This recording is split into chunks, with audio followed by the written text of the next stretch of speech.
I'm reviewing a book chapter by chapter, and the book is Masks by John Vornholt. And today I'll be talking about chapter 13. Chapter 13 starts with Riker with now Almighty Slayer and Fenton Lewis and everything, and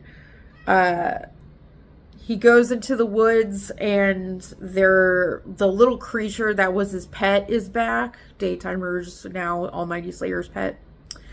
And they find out that Piercing Blade is nearby from this little animal just up the road. And they go to sleep that night.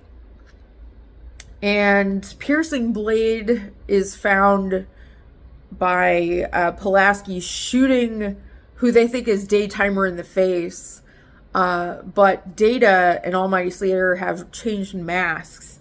And Fenton Lewis just runs off into the jungle, I guess.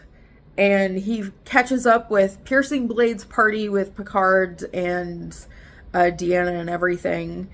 And he's like, yeah, Almighty Slayer is nearby. So they're getting closer together. But what's really interesting about this is, when the two parties meet, they're all wearing masks and they're all out of uniforms. So they're not going to be able to recognize each other.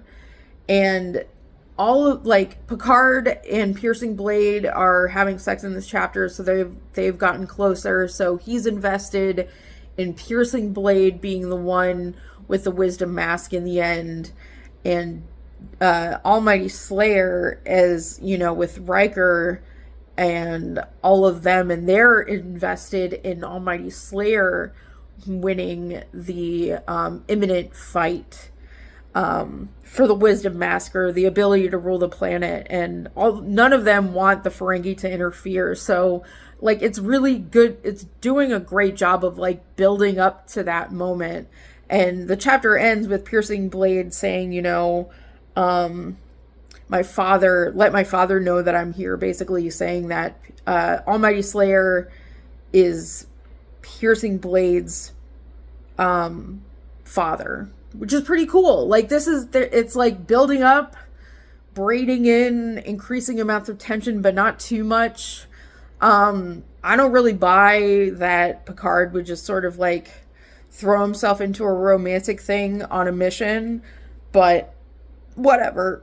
It adds emotional stakes, and the way that it's written is fine. It's fine.